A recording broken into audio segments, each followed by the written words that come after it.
Hi, everybody, and welcome. This is the Apostate Prophet. I hope you're having a Yep. fantastic day. Hey, sorry, I was disconnected for a second. Hey, hi guys, hi everyone. Yeah, hey. Do you have my Well, audio? Oh yes, I wait, do. I I don't do. have the Do you audio. hear One me? You second, don't one hear me. second. I know That's I got funny. disconnected. I hope everybody can hear me. I hope I'm not the One problem. second, I'm sir. probably never the problem. So, hello, everybody, and welcome. This is the Apostate Prophet. Can you hear me? Yes, you can hear me. Yes, Yes, yes, now yes. I can You hear hear me. you. Okay, wonderful. Yeah. Fantastic. So, today Sorry. we want to go live. I'm a little bit late, which never happens. I don't know why. And Armin is joining me today because we want to talk about some important stuff that is happening in Iran. Many Yes. people might have seen it on the news, but there is some huge protest going on, which is escalating more and more. And many people, I saw it on the media, I saw commentators, and Armin told me the same. This protest is different. It's very significant. It might be the most important protest in a long time. But before messing it all up, I would like to say hi to Armin and have him talk about it. How are you doing, Armin? Good, good. Thank you so much for having me. There's a lot of people in the YouTube scene are not talking about this, and I was actually surprised on how that you responded to me so fast, and I'm really grateful because this is so important, and I feel like it needs a lot more coverage than it's getting. When people like George Floyd die, like I feel like the international community responds to things that happen in the U.S. or maybe in the UK, but when something so significant is happening somewhere else, like in Iran, I just feel like you don't see the same kind of enthusiasm. Like you don't see that favor being returned. Like Mhm. why? And this is big. This is not just about one person. So I don't know if people know what I'm talking about. Like in Iran, this is started with the death of one woman, a 22-year-old woman. Do you want to share the screen? Yes. Yeah. Okay. So this is her. This is what. Well, this was her, Mahsa Amini. This is before her death. She was arrested by Iran's Islamic morality police for improper hijab.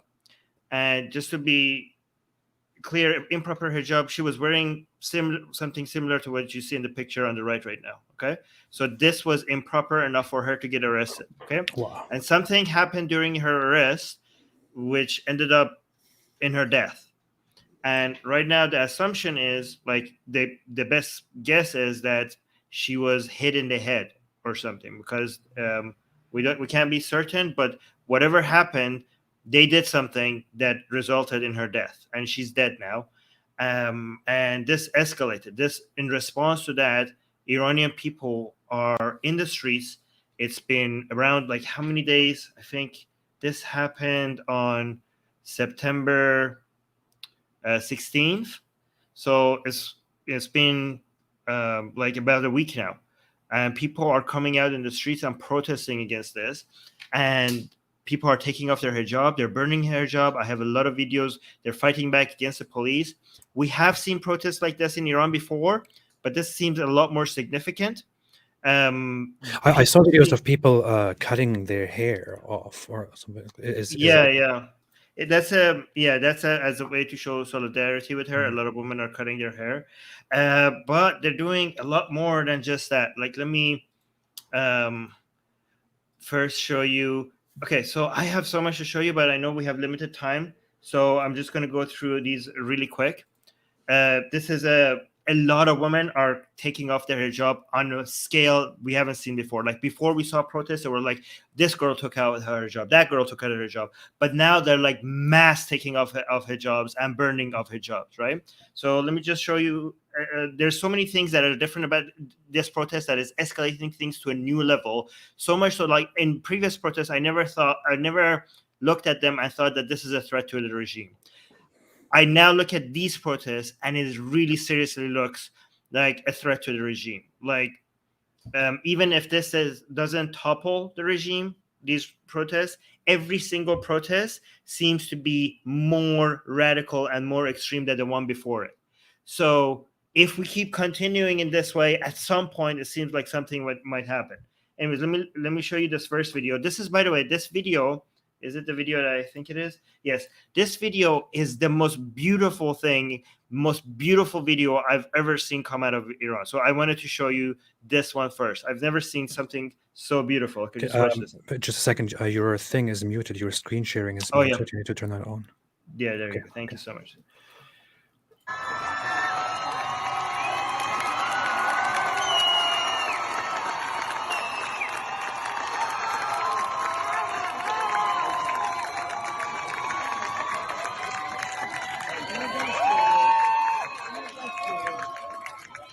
Wow. All right, but it's not just how beautiful this is, because we have so many. It's the entire crowd cheering her, right? It's so the way she dances, and now so many other girls are copying her. I've seen some other videos, people doing the circle before burning their hijab, right? Wow. Wow. Let's watch it again with sound. With sound, one more time with sound. Yeah. Okay. Wow, that's amazing.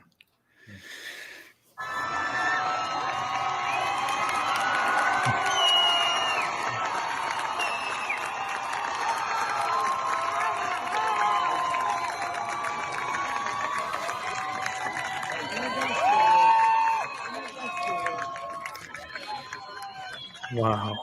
Wow. That's so. That makes me so happy. I don't know. It's very touching, surprising, strong.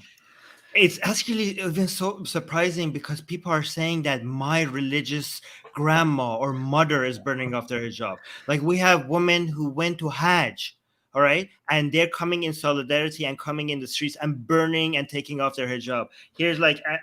Here's one image of something similar, but like, people are coming out, and people in Iran are like talking about this is different. Like, we used to have like young or liberal secular people coming out.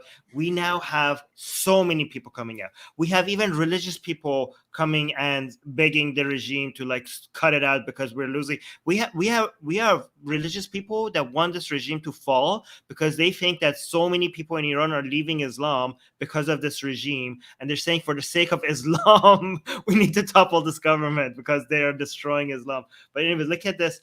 Let me show you another one that is beautiful, because a lot of the videos are of young people. So there's not that much shirt of like older people. So I just wanted to show you this cute granny. Oh, this is so cute. Look at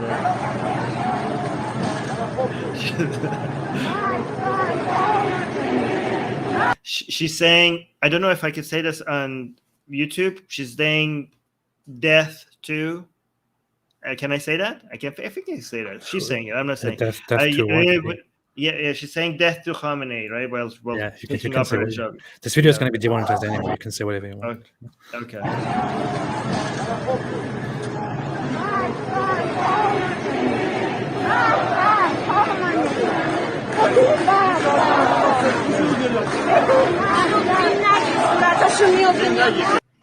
Wow. Here in this case, I mean, with these protests, this is it's not just people complaining because of I don't know, poor living standards or the economy, or I don't know, fraud in elections as we've experienced in the past. This is fueled by one of the core moral matters directed at women. And it grew because a woman died, and people think she was killed. People are pretty sure that she was killed. I think her father wasn't even allowed to see her, right? Yeah, they did. Yes, the father wasn't allowed to see her. And they're spreading so many lies about her. The father is so brave, coming out and saying these are lies. They're saying she had a history of heart problems. That's why she died. The father is saying that's an absolute lie. She's a 22-year-old healthy woman. She had no problems. They're making stuff up. And the thing is that they're coming up with lies that are inconsistent, so they're obviously lies. And there's so many doctors coming out and saying like this is probably like she's been hit in the head. Some people are reporting that she was hit in the head multiple times while she was in the car. But again, whatever we don't know what happened exactly for sure, but whatever happened, is as a result of her arrest. So we know something, they did something that ended up, you know, and she was actually, after her arrest, she was walking normally for a while, and then she fell and then died. So after listening to experts, it seems like it's possible for somebody to be hit in the head, but not show the signs of internal bleeding until a couple of hours later. With regards to what the people are protesting, the people, you just understand, the people are not just protesting the hijab or the morality police. Okay, the people are protesting the regime. You know, they're not asking for the hijab to be voluntary. They're not asking for the morality police, the Islamic morality police, to go away. These are symbols, the hijab and the morality police, and this woman's the way this woman was treated, are all symbols of what the regime represents. So the hijab, for a lot of women in Iran, the hijab is not just Islam.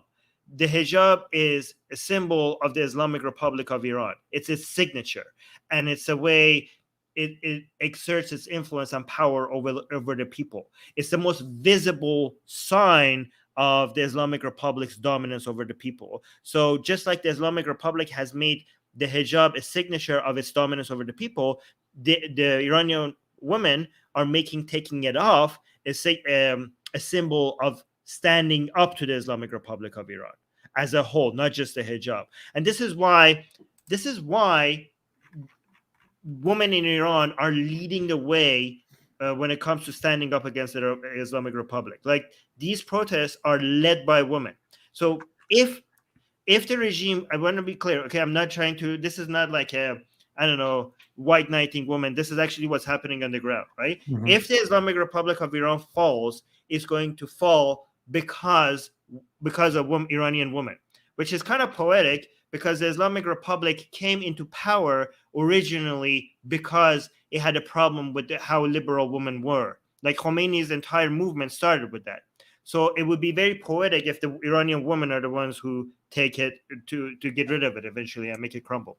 But Well, anyways, let's get back to the very very quickly, just to very briefly summarize it. Let me know if I'm right about this.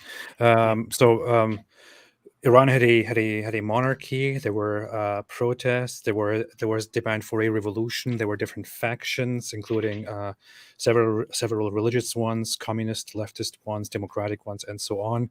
Many of them worked together in promises of establishing an actual democracy. But then the Islamic Revolutionary Group basically took advantage of this yes. revolution and established their own Islamic theocratic democracy, and then Yes. suppressed everybody else. Right? Yes, and also it was kind of the leftists betrayed the people by portraying the religious people as a symbolic movement that could be used as a way to get democracy, right? Uh-huh. Kind of like they tried to merge the language of protest and democracy with Shia, not just Islam, but Shia Islam, like with the revolution of Hussein against tyrants and stuff, right?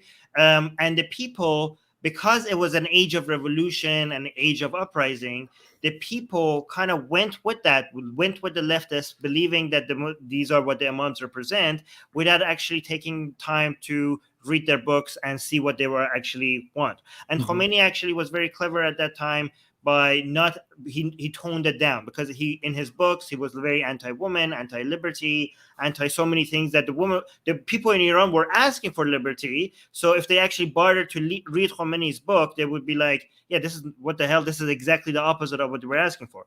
But they didn't. They believed the leftists, and they just brought these people into power. And the problem is that once the mullahs came into power, they crushed the leftists. They massacred them, right? So this is what you get with working for the mullahs, like, and And, became yeah. You and go ahead. Iran literally has two forces. I think the supreme leader and the some unit that is responsible for protecting the Islamic Republic and making sure that nothing that contradicts with those core ideas can be passed into law and can become elected, right? So The IRGC. The Yeah, IRGC, yes, the so, IRGC. so Yeah. messed up. Yeah. Yeah, and the IRGC is responsible for the Iran's version of Islam to be dominant, not just in Iran, but around the region, Mhm.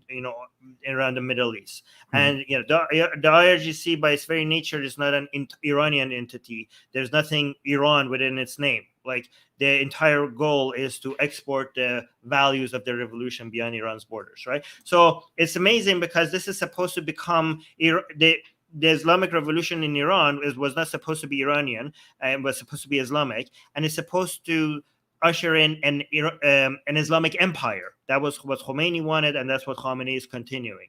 So it's amazing that it will, if it comes down, it will come down using the hijab, right? Like Mhm. that, forcing it has ambition beyond its borders, but it's so corrupt from the core that it might crumble from within because it tried to oppress its own people, right? So this is anyways, I want to show you this Mhm. video because there's so many things that are different about these protests that are happening right now in Iran compared to I have a list of comparisons that makes this one so very significant. One reason why this is more significant than the other ones is that the people seem to not be afraid at all. Like, I used to see in previous protests, the people come in the street, they were very brave, they were still brave at that point, but when the police would come forward, they would like disperse, right? Mhm. Now I see motorcycles going into the crowd and stuff, and they stand their ground. And there's so many videos like that that shows how brave Iranian people are being right now. I have a few examples. I want to show you this one first. Sure, go ahead. All right, so you can see right now these are the police with the heavy gear and their trucks and stuff. But when you start watching this video, it's really how it ends. It's like not predictable because when you see it, it seems like they're going to attack the people, but it turns out very surprising. Like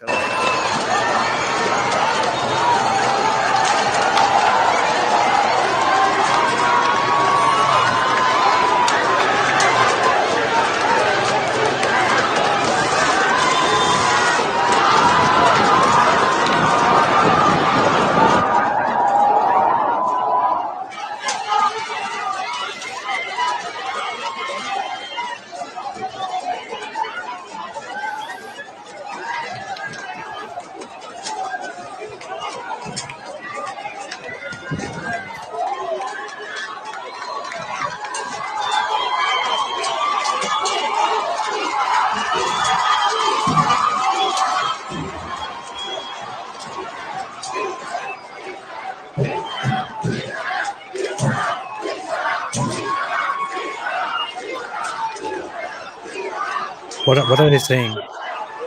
be sharaf, without honor. Oh.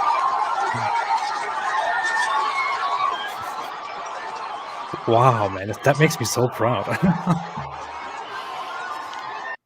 This makes me Yeah. so proud. It makes me so it's great to see that these people are actually finally standing up to those horrible authorities.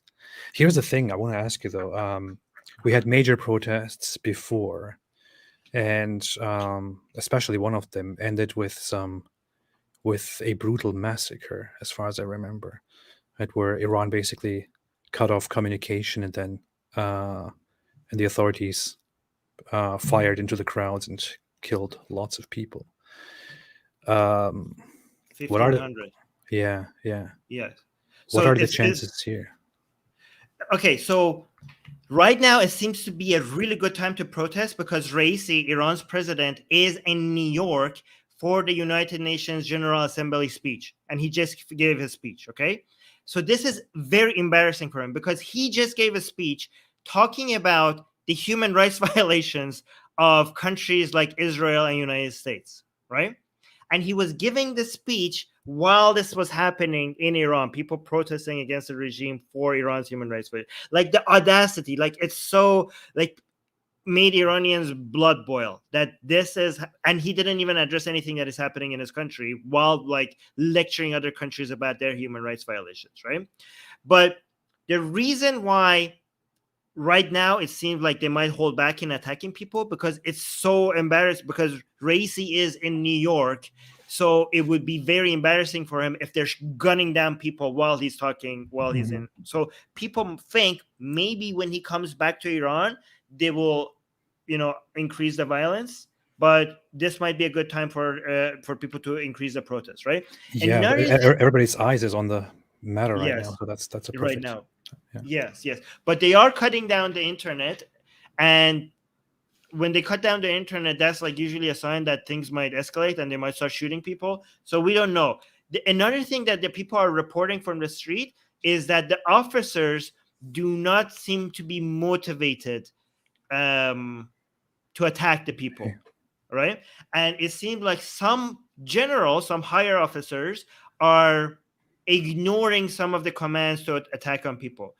Again, this is another reason why it seems like these protests are different, because a lot of religious people have lost faith in the regime.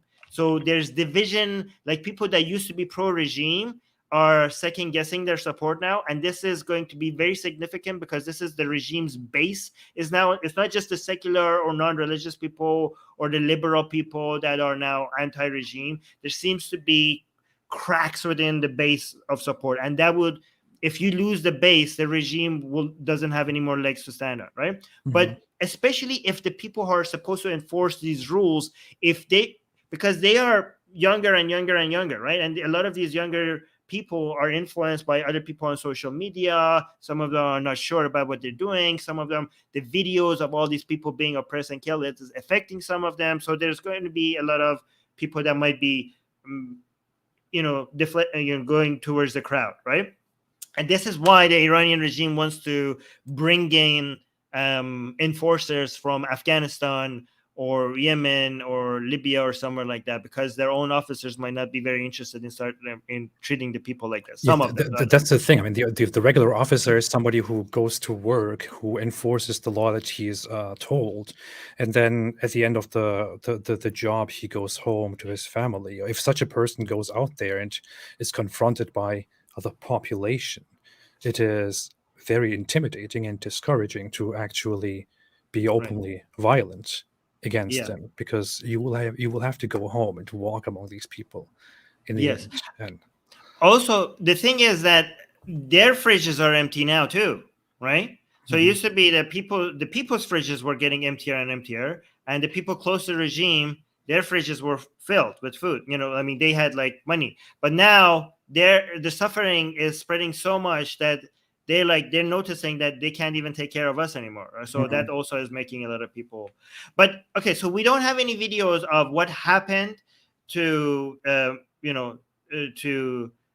to her before, because we only saw her dying at the place where so they arrested her, um, and they took her to a class where they're supposed to teach her about Islam, and this is what happened actually to my mother. My mother and my aunt was arrested for their improper hijab, and they take you to Islamic classes and teach you like why you're supposed to wear your hijab properly, to keep the country safe, to not tempt our young boys who have sacrificed so much for the country. Which is very funny because my mom got arrested because her hijab was red. Back then, you couldn't have color for her hijab. Now you can, but back then you couldn't, right? And my mom was very clever because they told her like, why are you doing this to our young men? They have sacrificed so much for war, and now you're tempting them and making them sin with your like lustful hijab and stuff like that. And my mom responded to them like, no, you don't understand. My hijab is red in honor of the blood that they have that they have sacrificed for the regime. So for the country.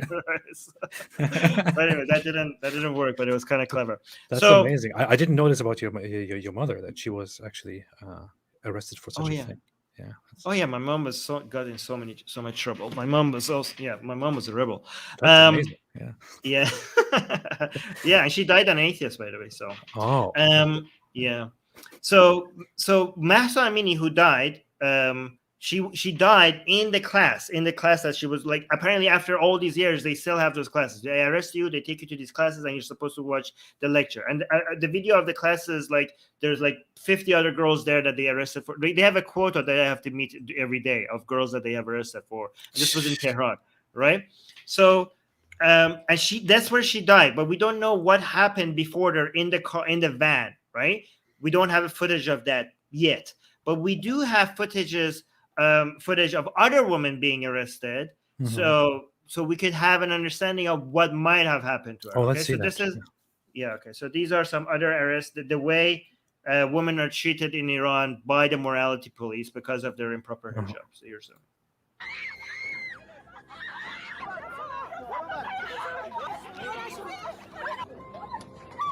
Jeez.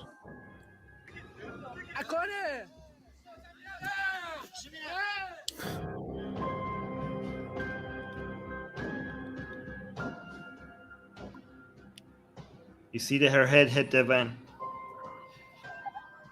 They have her daughter in the car. This is the mother was trying to stop her.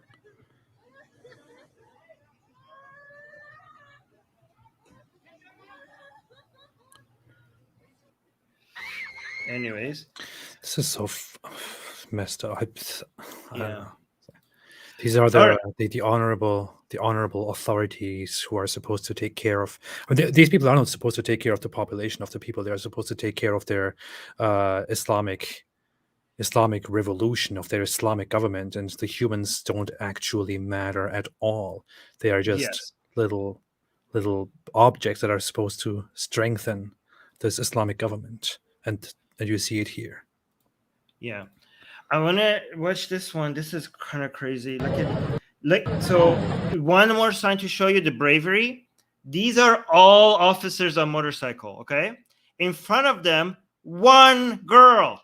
One girl. Look at this.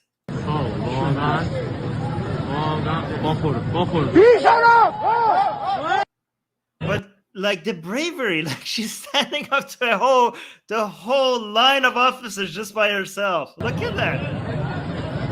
Wow. It's crazy.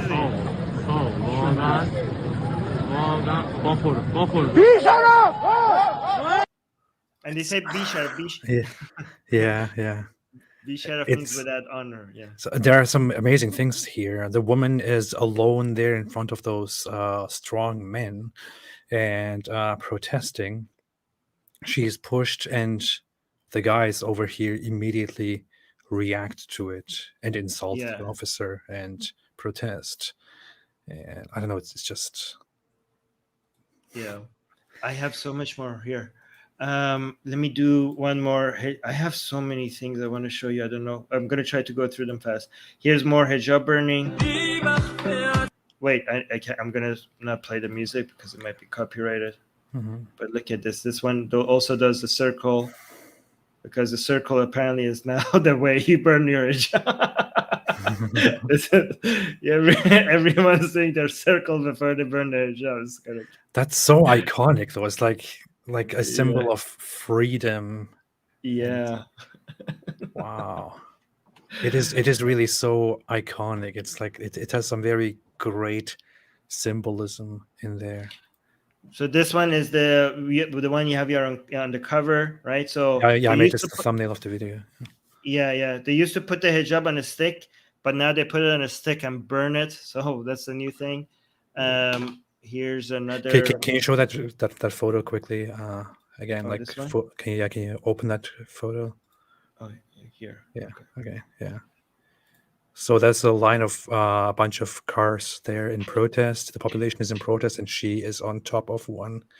Her hijab on a stick, burning, and making a sign for victory, and people are applauding. That's amazing, man. Yeah. Okay, so let me get this one. Okay, more hijab burning. I like the hijab burning videos the most.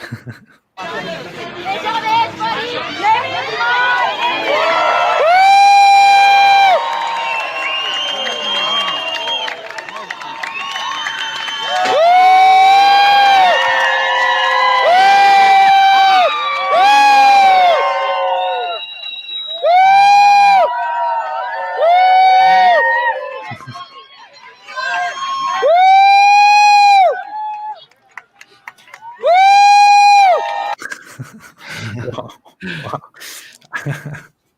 Okay, this one is very intense. Another So this is these are all, by the way, these are all, everything I'm showing you has been happening in the past week. Okay, and there's so much more videos, but this, like, they cut the internet and we're still getting this many these videos. Imagine what else we would get if the internet was not cut, like, because people keep like waiting for go to different parts of Tehran where there is internet, but every place where there's a protest, they cut the internet. Anyways, look at this guy. This is the officer, and he's like trying to be alpha and strong and go in the middle of a protester, and let's go look what happens to them. What? Oh wait, I need to cut the music so you don't get a copyright strike. Sorry. So look at this. He's going at the protesters, and he has like, look at what he's in. He has like an electric, I don't know what is that called, taser. It has taser. Yeah. I like, look what the people do. Wow, dude. Yeah.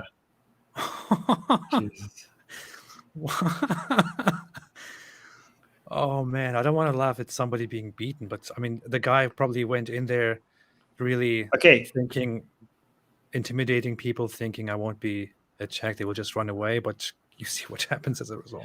I wouldn't feel sorry for him because this video gets cut, but right after this, he actually takes out his guns and he's shooting at people. And I don't think, I could show that here on the channel because that will get you a strike. So, but don't feel sorry for him because he actually starts shooting at people. Wow. Yeah.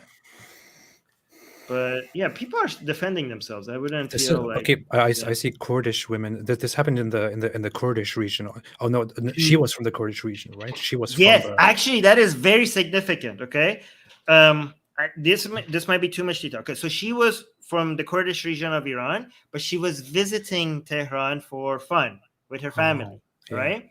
And this happened to her in Tehran. But the fact that she's Kurdish adds a much more complication to the situation, okay?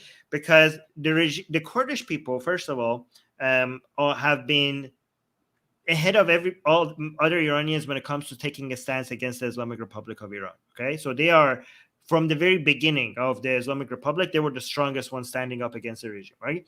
But they also have within them some people, some of them that are separatists, right? Mm-hmm. And the Islamic Republic has always, because the Iranian people are very sensitive about not losing any part of Iran, right? So that's a major fear that Iranian people have. They want to keep Iran intact without losing any part of it, right?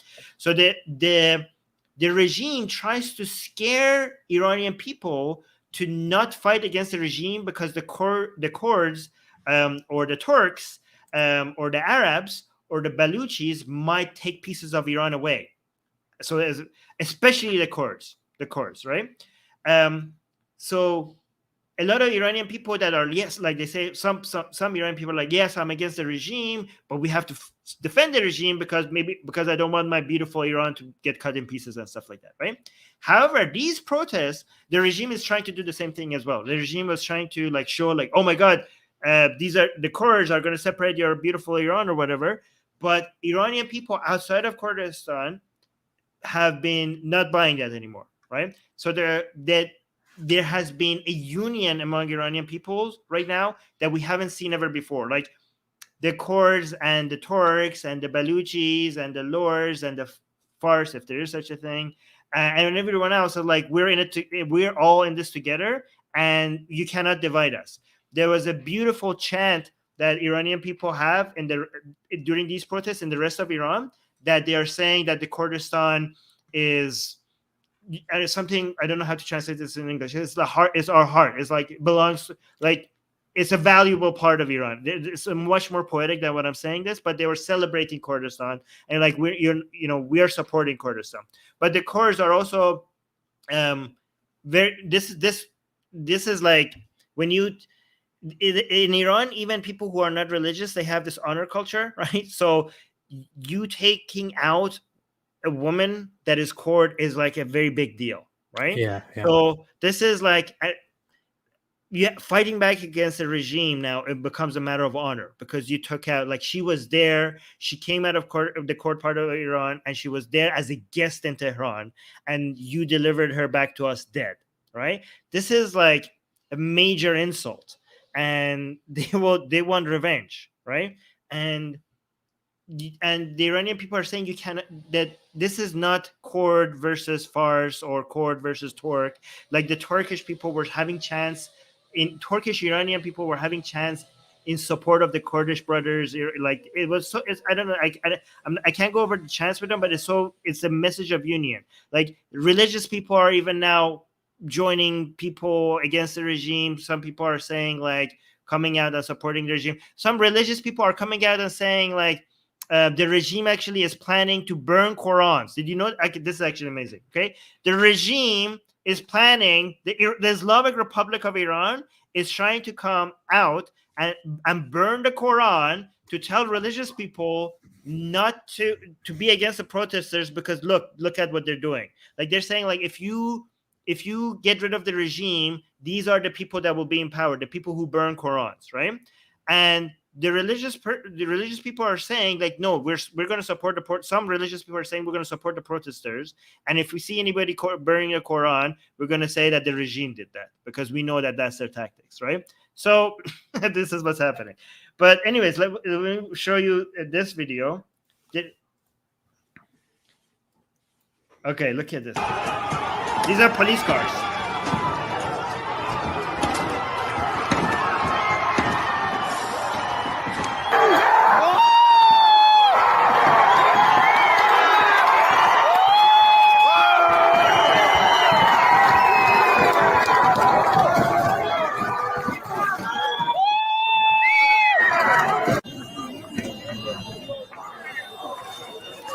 This is not to be taken lightly, by the way. I mean, in America, protesters can attack police cars. They don't have that much to fear. In many other countries, they can attack police cars. They can attack authorities. Even, I would say, even Turkey. Like I was in Turkey during the great protests in 2013 in Istanbul, and I walked by, like after a protest, I walked by I don't know, destroyed water tank vehicles of the police vehicles burnt down and stuff like that. But in Iran, standing up to the authorities like this and Yeah. attacking their property, their cars, this takes serious courage. Well, I mean, this also takes serious courage. Let me actually give you some context about how much courage this takes, okay? The women who are taking off their hijab as a protest, the women that did that in the previous protest, they were like much less than this, right? Now it's like at a much bigger scale, but they got punished severely. Some of them got years in prison, years, like 20 years, like really crazy amount of time in prison, right? So that's what you get for taking off the hijab. And they're still not, even though they know that what's happened to other women, they're still doing it. Okay. And these people that are like attacking the officers like this, the other people who did that in the 1,500, based on Reuters report, 1,500 people that we know of were shot to death in the streets, and many people after were executed. Right, so that's the con. Like in United States, if you attack a police car, you might get prison sentence. Right, here you could be shot dead, okay, or get executed after your arrest. So that's they know this, and they're still doing it. So way braver than I could ever be. Right, That is very significant. Yeah.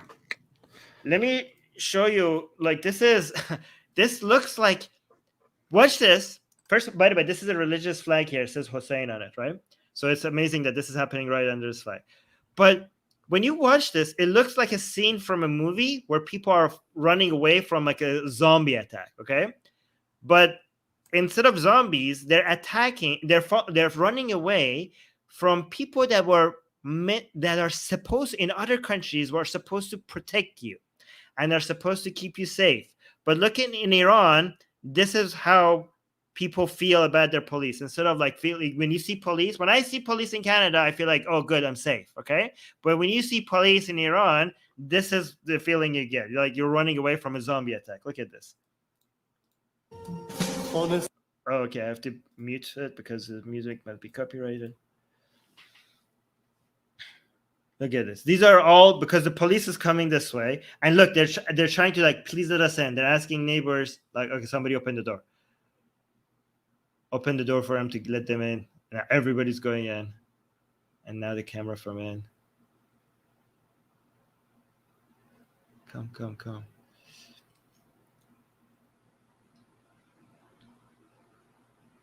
Look, like I guess they're all running. Hey, close the door. Close the door. And look what happens.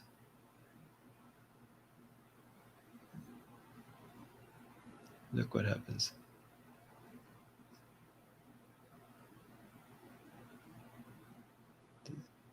Like, let me in. There's the police.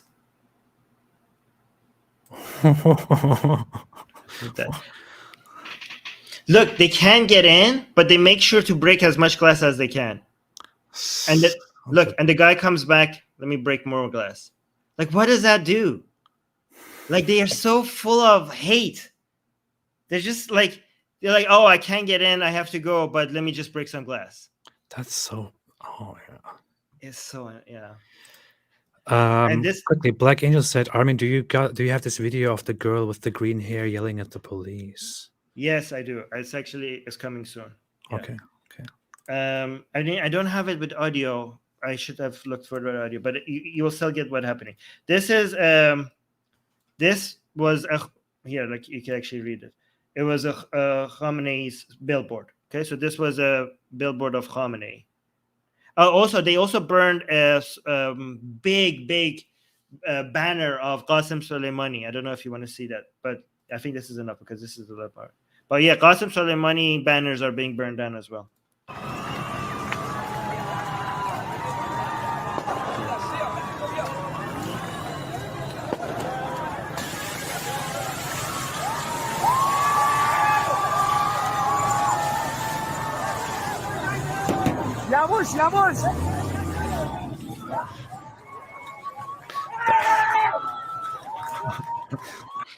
That's a huge thing. The guy's wow. All right, you cannot do that. That goes against all morality there. Yeah. All right, so this is one of the women without a hijab. Look what she's saying.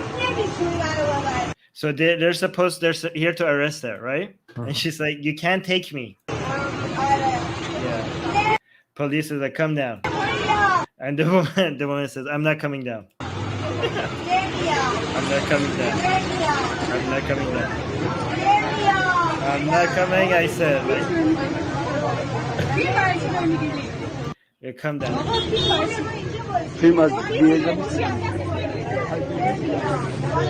Don't you dare touch me. Don't you dare touch me. Don't touch me. Don't touch her.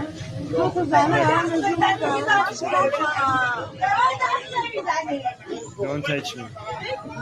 Oh, look, she went back up. I didn't know that. They're taking her. Hold on. Like, don't you touch me.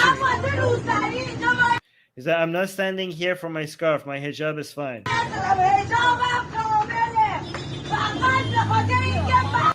Yeah, just for this, we're just showing our hair.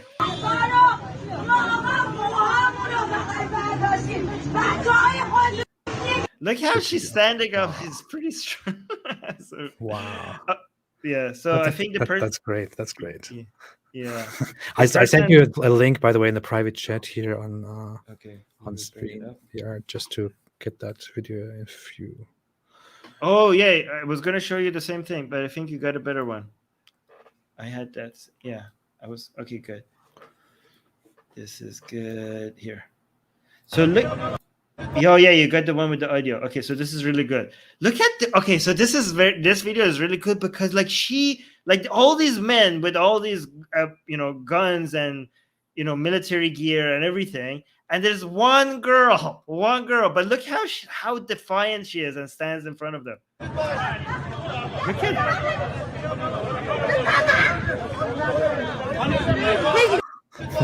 God, like the balls on this one, Jesus! Like honestly, I'm not this brave. I don't know. This is crazy. I know this is that it really. I mean, you can talk as much as you want here, looking at this, but it's really standing there in front of authority in such a country with such authority, standing there so bravely, especially as a woman. Wow. Yeah. Is turning, the whole thing is turning into like a war zone. Like, look at this. But Wow. yeah, hold on, look at this one.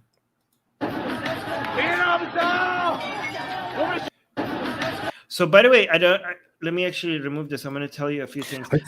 Think about this. Just I mean, think about really think about what's happening here. Women are arrested in brutal ways, beaten, and die because of their hair, because of the hijab, because of hair covering, because people can see her hair, and she might be like enticing and arousing the men, and showing her hair, her natural hair, might be, disrespectful and harmful to the Iranian government and its values. This is why, because of hair, people are being arrested, beaten, and apparently killed. And still, it is happening during the protest. It is still happening that because of hair, authorities come and want to arrest you and forcibly take you, beat you, and people finally stand up to such insanity. Yes. By the way, guys, please share this video because this is not being highlighted enough. Okay, so more people, like, remember, especially if you are American, you owe it to the rest of the world, because when something like this happens in your country, the rest of the world brings attention. So please return the favor. Okay, when other people need you to bring attention to something, the rest of the world, please kind of like show them the respect to highlight their plight.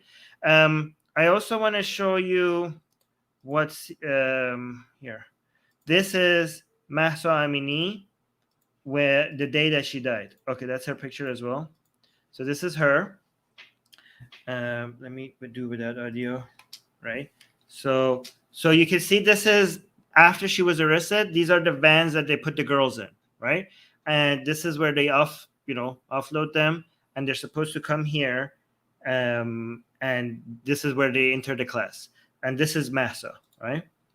And you can see the woman with the chador. So these women are just like with Rusari, which is like a less conservative version of the hijab. And you can see the woman who has a chador is because she's more conservative, she's probably a staff working there, right? So she goes inside. Okay, so she's inside the class now, and this is where the lecture is supposed to be given. This is probably staff. This is also because she's wearing each other. She's probably staff. And the key thing here is this over here, okay? Because they didn't give us any timestamps. So the only timestamps that we have is daylight. So we can see that there's a daylight here. Uh-huh. And because we could see that there was a major cut because it turned black, right? So this is her, Master, coming in. So she takes a seat here. Oh, so here, this was turned black. So they know that there was a major part of the video that was not shown. Like there was a major. So again, some people are wondering if there anything happened here, but probably not, because it would be obvious if something significant happened here. But she gets up, and this is another staff member. You can see that she's wearing more conservative clothing. And she comes and asks her. So we can't hear what she's saying, but based on her body language, it kind of seems like she's asking, I don't know if they have the full video here, what's wrong with my outfit, right?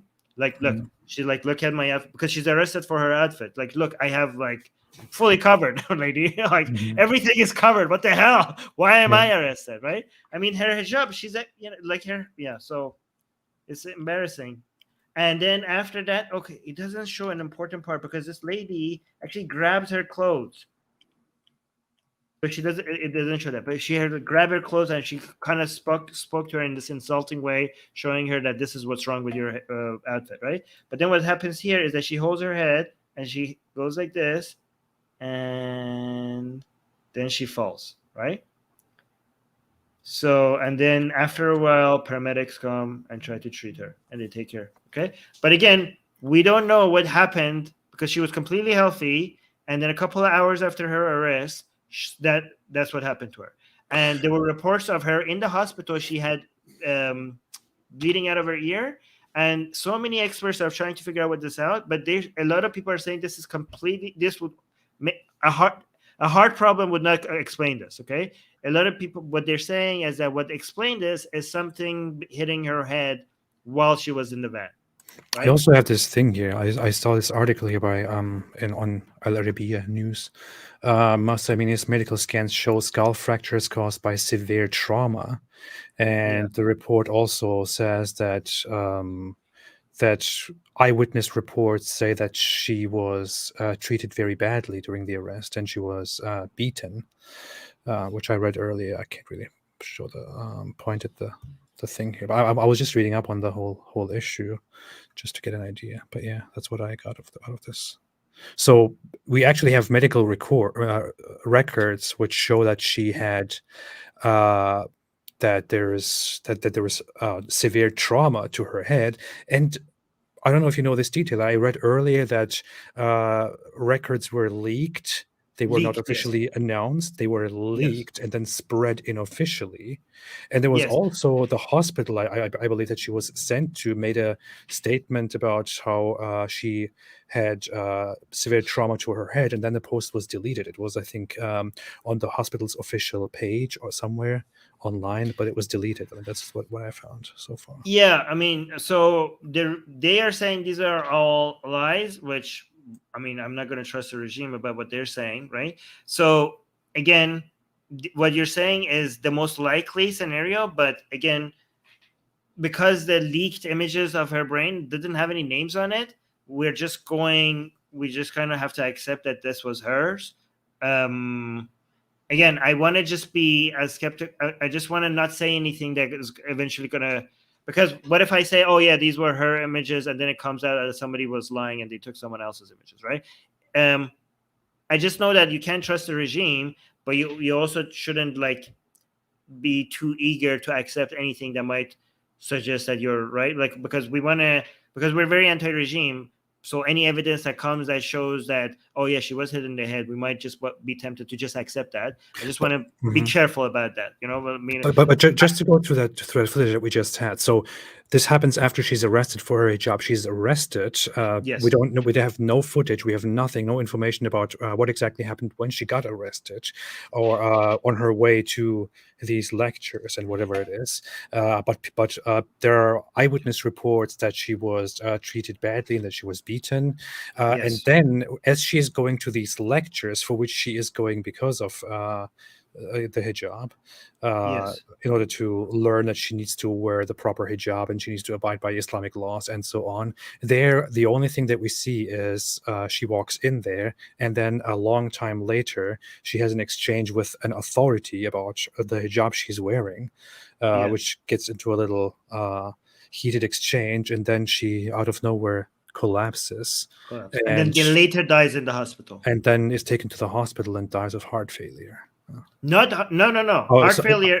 allegedly, Heart, yeah. Uh, sorry. is okay. It's very unlikely that it was heart failure. Like, based Uh-huh. on the experts, they're saying like that's the whatever the regime's explanation. Okay, the regime's explanation for what happened doesn't make any sense. Okay, they're saying that if she was hit in the head, it is like they have seen so many cases of people dying after look like talking normally, walking as if nothing happened, and then they had internal bleeding and then dying a couple of hours after.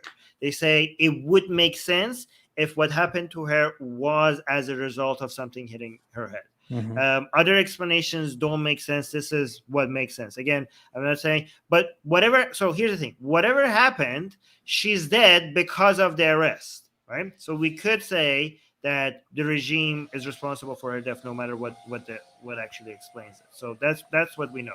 Porniger Um, said sudden collapse after head injury followed by brain death from massive swelling is very plausible. that's what I heard by experts on TV. That this is like, And yeah. heart failure is the regime story. Yeah. Yeah, that heart failure is a regime story, and a lot of experts say that makes no sense. That based on what they're saying, they're like, that's not how any of this works. Like, Yeah. What especially I for a yeah. 22-year-old healthy girl with no prior record of anything like that. So I So was just going through the Wikipedia page to see evidence that people put on here. And what I read here is eyewitnesses said she was beaten and her head hit the side of a police car, which, in addition to her leaked medical scans, led others to diagnose cerebral hemorrhage and stroke as a result of head trauma. So, yeah, I also want to say something. One thing else that is happening has been happening around these events is that Khamenei's health has been um, there are rumors about him dying soon. Okay, um, and whether or not that is true, the fact that it's part of the conversation is might be emboldening some people. Okay, because again, the major thing that is different about these protests is one, that people are more daring. Two is that people are more radical, and they're more united, and the diversity of the people involved is higher. The number of people is higher. The strategies are better, but there also has a lot of people that either didn't take a side before or were on the regime side are now joining the people's side, right? We have a lot of celebrities who used to be silent about these things, and now they're taking the stance with the people, celebrities that are in Iran. And the fact that they are coming out because their entire career and everything relies on this, some people are suggest that they're seeing which way the wind is blowing. And if they're saying that the wind is blowing in the direction for the people, even if they're saying this out of their own self-interest, it's kind of suggests that people are noticing that the regime is not going to have the grip it has on the people for much longer, right? And again, the percentage of people who are pro the regime are low, but they are significant and they're important. And if they lose that, they lose everything. And seeing scenes of women dying for hijab reasons makes a lot of even religious people think like, not only we don't like this happening to girls, we don't like this happening to our girls in the name of Islam. Like, what the hell are you doing, right? But when Khamenei dies, the problem is that the minority of the people that are pro-regime, one thing that is holding them together is this holy image that they have of Khamenei as this person that is kind of like God's representative on earth, right? When he dies, whoever comes next, which like now people are saying the most likely next supreme leader is Mujtaba Khamenei, which is Khamenei's son. The other candidate is Raisi, Ali Khomeini, and Alam al-Huda. But the main candidate for the next supreme leader seems to be Mujtaba Khamenei, which is Khamenei's son. Whoever it is, though, there's going to be some of the people who are loyal to Khamenei that are not going to be loyal to the next person. So there's going to be another fracture, because when Khomeini died, there was a drop of support. So when Khamenei dies, there's going to be also another drop of support. And it's just hard to imagine for how much longer the regime is going to be able to maintain this grip with all of these things aligning with each other, right? I don't know. I looked at studies. It seemed so every protest is getting more significant than the one before, and based on the studies, there's no dictator that has managed to maintain power. Like, if you look at all protests in throughout the history, okay, if you get 3.5% of the population participating in the protest, there has been no regime in history that has been able to survive that. So, and that number is growing in Iran. So Yeah.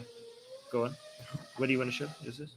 Oh yeah, I just pulled up this article in which it says CCTV videos of the event released later by the Tehran police show her collapsing to the ground at the moment of her arrest. Amini's brother was told she would be taken to a detention center to undergo a briefing class and released shortly afterwards. She never made it. Amini instead arrived at Kasra Hospital, where she died on Friday after being in a coma for 3 days. In a now deleted Instagram post, the hospital claimed she was brain dead on arrival. Resuscitation was performed on the patient. Now deleted Instagram post. The heartbeat returned and the patient was admitted to the intensive care unit. They originally wrote reports to The Guardian. Unfortunately, after 48 hours on Friday, the patient suffered a cardiac arrest again due to brain death. Despite the efforts of the medical team, they failed to revive her and the patient died.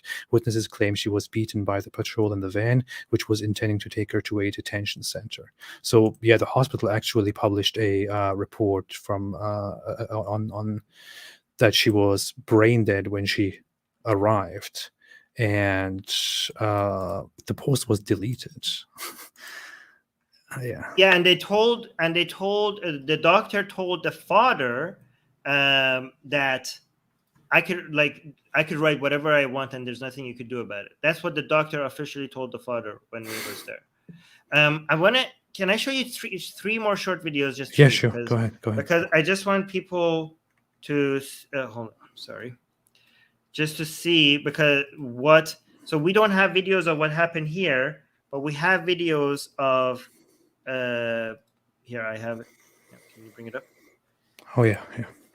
Okay, we have videos of other times the regime treated girls. So let me see if this was.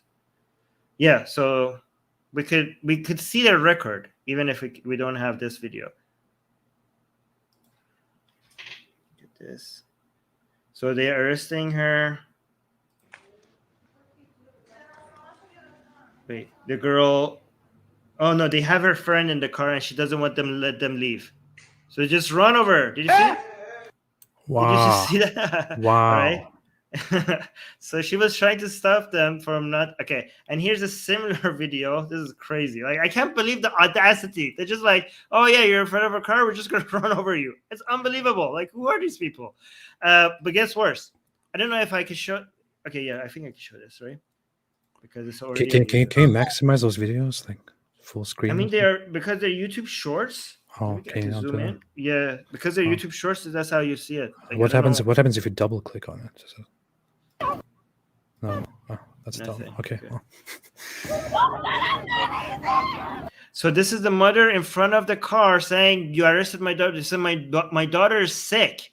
I think I'm not sure, but I think I heard like people with this one, her daughter was mentally handicapped or something like that. And like, dude, like stop arresting her. She doesn't know what you're doing. Okay. So she's like in front of the car trying to stop the car and the car is just going. The mother's. Jeez, this is. Look, she's just in front of it. She's in front of the car. I mean, this is just this is a demonstration of how the regime, how the authority has no respect for human life. It doesn't. Human life, human well-being doesn't matter. What matters is the ideology and the well-being of the state and the religion. Yeah. Also, this one is kind of the most intense one. We saw a little part of this, but I want to show you the full version because it's not just that. So this is the one that you saw. They grab her hair and they hit her head in the top of the van, but you didn't see the first part. The first part of this is that they use this tool to pull her in, and the tool is what they use for dogs. This is what you hold dogs with, and that's what they have her with.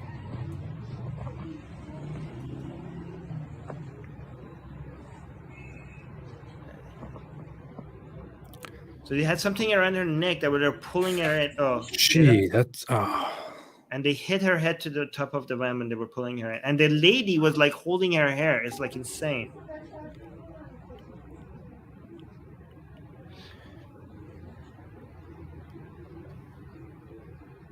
The guy just pushes her, shoves her, regardless of what happens. And she's, with that push, she hits her head. And nobody cares. It's like, and they have all this Islamic morality, like religious stuff around their car. It just makes them like. And the thing is that they act like they're upholding morality. Like they genuinely think like they're the good guys. They're like, we're obviously making the world a more moral place by doing some stuff like this. It's insane. It's insane. They're called guidance patrol or something. Is it what is the name of it? They're called Gash Irshad, which is like the best translation is morality police. Okay. Yeah, and it's all like basically based on the Quranic commandment Amr bil Ma'ruf and Nahy anil Munkar, like supposed to that part. Supposed to enjoin good and forbid evil. Yeah. And it's actually such a horrible thing in the Quran because it's supposed to be not just the regime, it's supposed to be everybody, right? And you can see religious people in Iranian streets like trying to do civilian arrests, or be their own police, and it just turns people against each other. It's just such an ugly thing, you know. They're just trying to do vigilante justice as if they're it's responsibility to uphold Islamic laws, even though they're not like a police or anything, because the Quran said that you have to do it. So yeah, it's So, crazy. as I see it, the only solution for this madness to end is that the Islamic regime is uh, goes down. What do Yeah, you think? Do you agree? yeah. And what do you think is the future? That's what they want, because there's nothing because they want short of that. Like they don't. If Yeah, this is actually very important. Okay, because if the regime feels threatened, at some point they might give in to certain things, right? They might say like, okay, hijab is voluntary. Okay, we're going to get rid of the morality police. Okay, but just be ready for that, because if people outside of Iran start celebrating that, we have to shut that celebration down, right? Because the people in Iran, they're saying that our problem is not just with the hijab, is not with the morality police. Our problem is with the regime. We do not accept anything other than removing this regime. That's what the demand of the people are. If you look at the chants in the street, that's like all the chants are directed at completely remove the regime, and at Khamenei himself, at the regime itself. There's nothing else that they're asking for, right? And there's no reformists that they believe in, or they're like any part of this government that could come and make some reforms. Reform, they see it as a lie that they give hope for people for just a while, and then they eventually come back and crack down again I like they mean, did there's a before. thing they would consider making compromise and saying, or they would just keep that up their sleeves and say, if it comes to a Yeah. very bad thing, then we will just make some promises, some compromises, and we will say, hey, the population wants this, so we will do this. But especially considering that the supreme leader Khamenei is part of the actual system of the government. Yeah. They would not. I mean, he is the state basically. It's Yeah. not. They wouldn't let go of the power and cancel themselves. It's not. You can't expect that. They have to be taken down. Yeah. And here's the thing, the regime is actually afraid of the religious people in Iran as well. Okay. Because that's the only support that they have left. I mean, a portion of religious people. And if, for example, they say, like, okay, we're going to make the hijab voluntarily, the people who are supporting them, they're like, they might lose that. They might be like, what the hell? We did an Islamic revolution so for you to uphold Islamic laws. Like, do your job. This is what we brought with this Islamic revolution for. So this is what they're kind of stuck between a hard and a rock place. Like, if we keep the mandatory hijab, then we're gonna have more images, like more stuff like this happening, and more people are gonna leave our side and join the people. But if we remove the mandatory hijab and make it voluntarily, we're going to have a significant base that is the only people who are supporting us. And then what are we going to do then? So either way, either way they're screwed, and they're panicking. Yeah. You can see that they're panicking because they are like right now on national TV. They're actually debating this topic, which is crazy. Like I've never seen them debating this topic, whether mandatory hijab is a good thing on national TV in Iran. That's unprecedented. It shows that they're panicking. For the first time, they showed some image views. They had some TV on national TV. They were showing the protest while including the chant saying "Death to Khamenei." So that was unprecedented as well. I've never seen the Sada Sima, which is the Wow. national TV in Iran, do that. So they used to deny that there's a problem, right? Like acting like everything is hunky dory and everything. These are just a few people.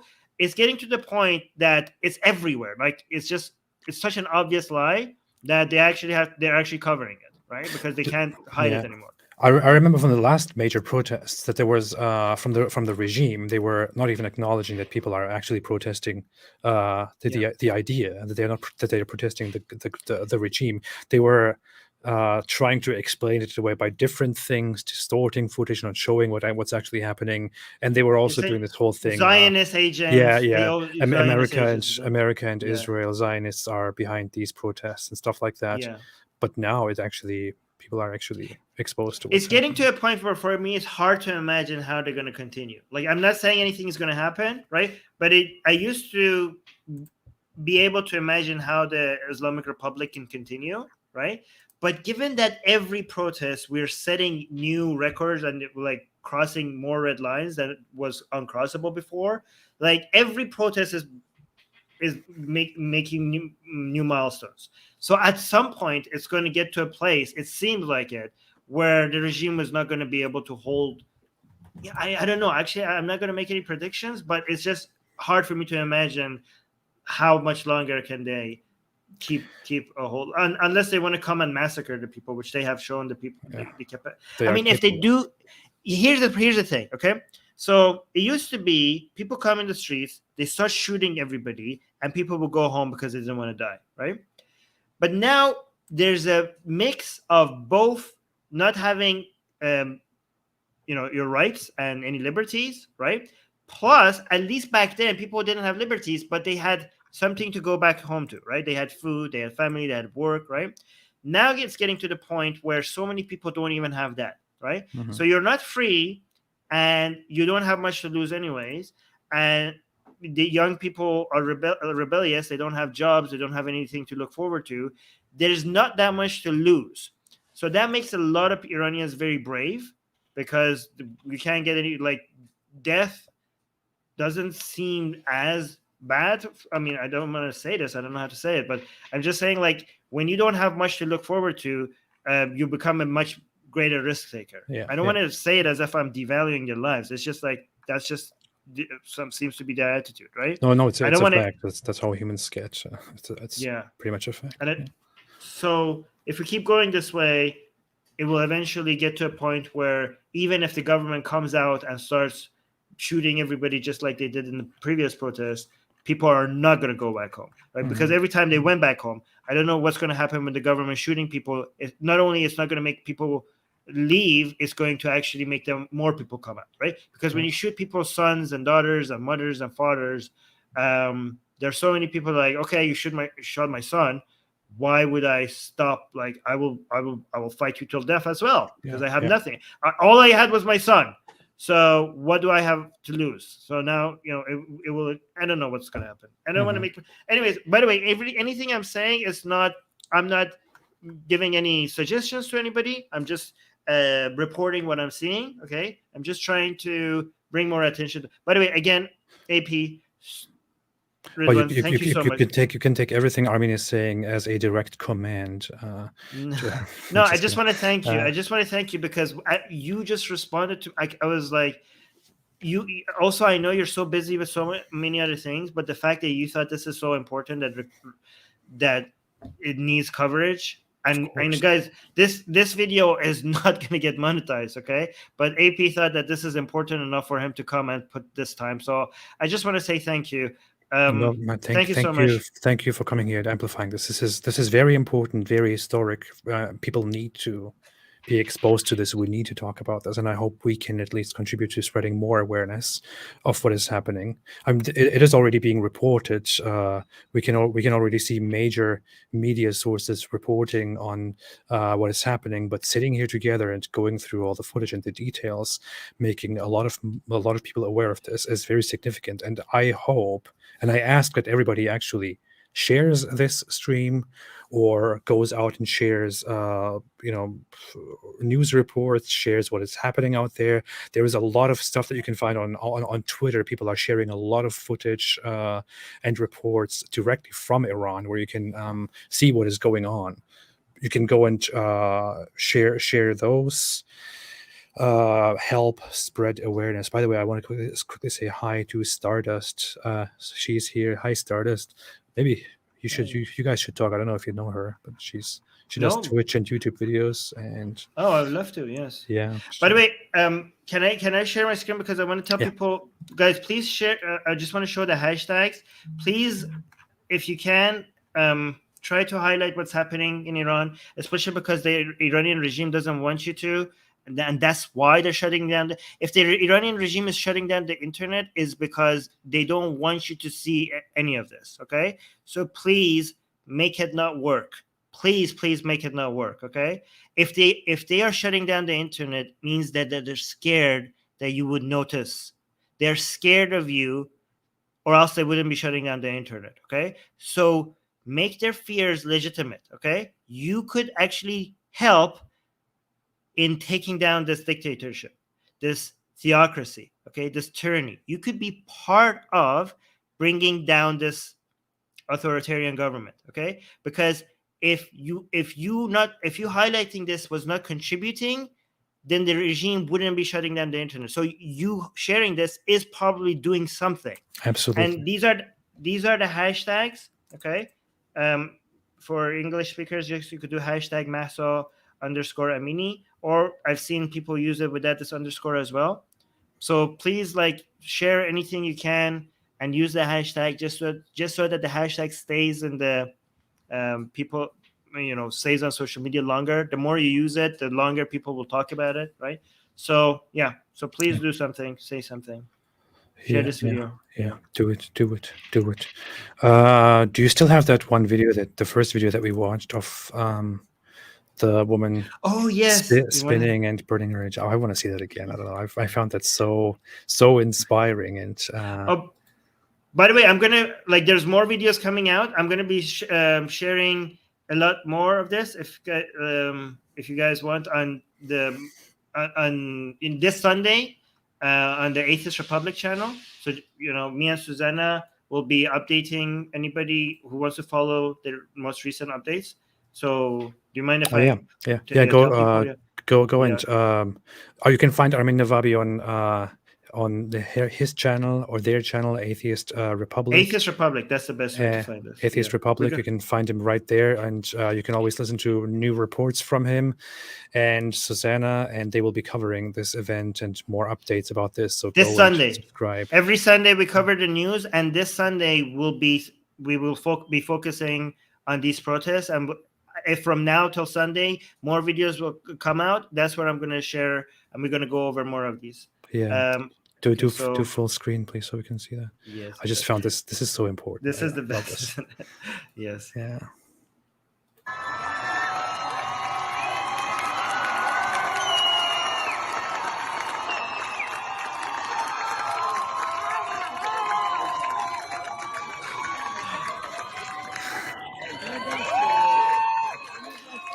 Look how she jumps and so happy and free at the end when she. Look, one more time. Yeah.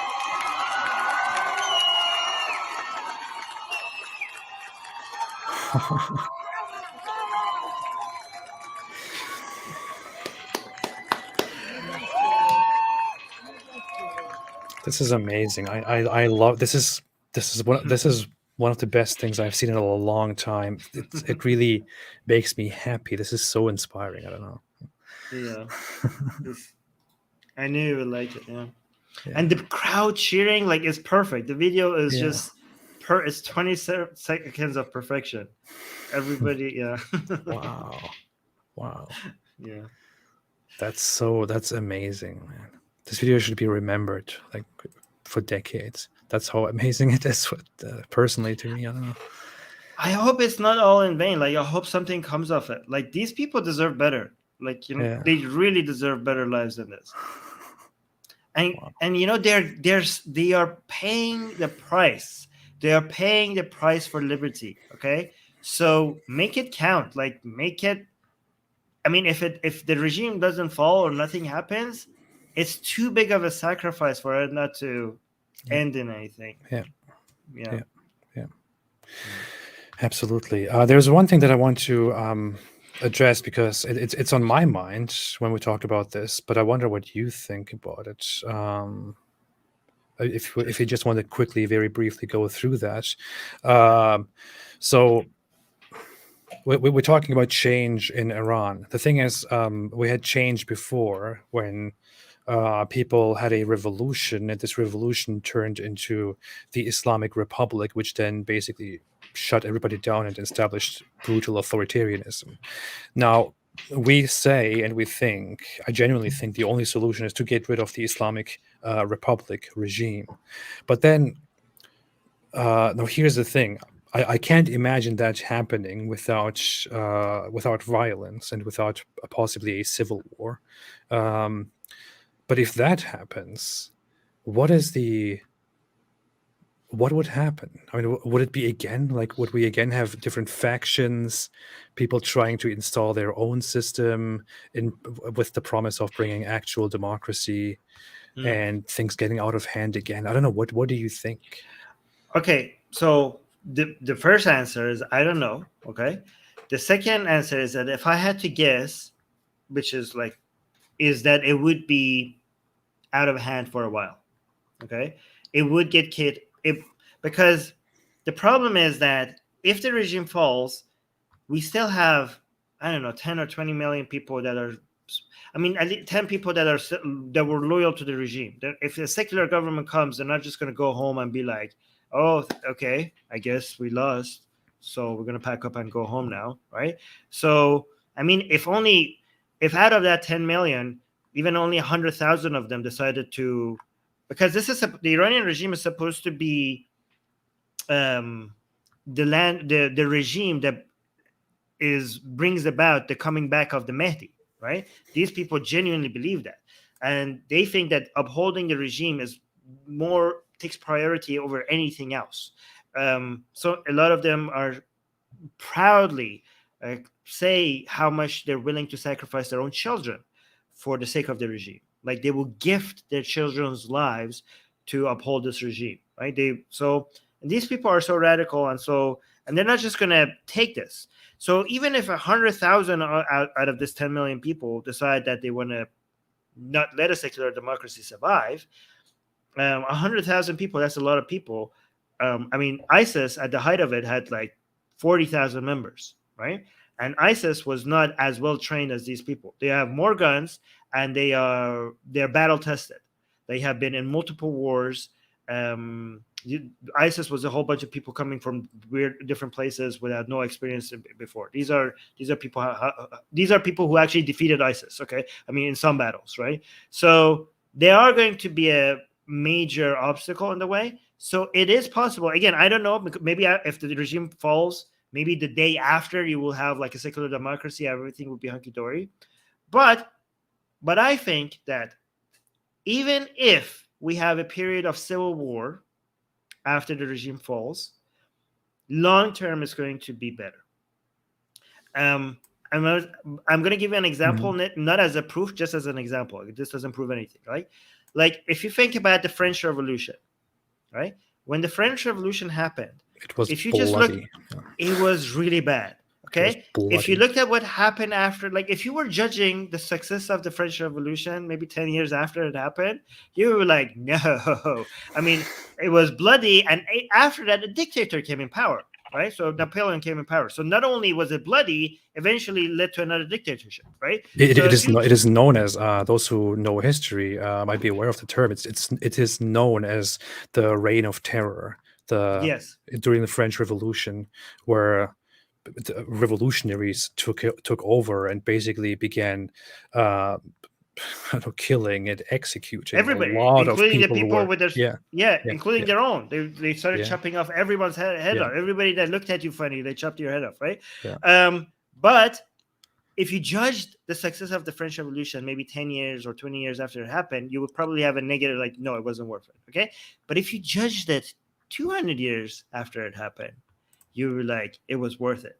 It not only made France better, it made the world better, right? So the French Revolution was worth it looking back at it 100 years after it happened, right? So the thing is that the first revolution that we're talking about that happened, the Islamic Revolution that happened, okay, that was an uninformed revolution, okay? The people picked something without knowing what they were picking, okay? They didn't even read Khomeini's book. They didn't even, they had no idea what this man was standing for, okay? And they picked him, right? The difference is now it's hard to make that mistake again. Even if a dictator comes back in Iran, okay, it's the people in Iran know, they've seen what other countries can be like. They know what they want. They refuse to accept a dictator. If a dictator has to be forced upon them, it's not going to be like the first time where they like kind of were fooled, right? But because the Iranian people are so much, like at that time, Iranian people were religious. They wanted democracy, but they were also very religious. Now they want democracy and they want secularism.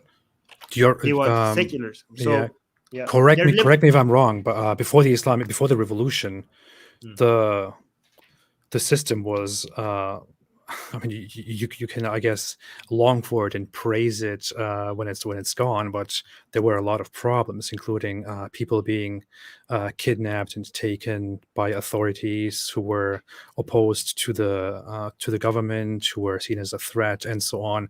A lot of people were complaining about mistreatment and authoritarianism, which is why they wanted change.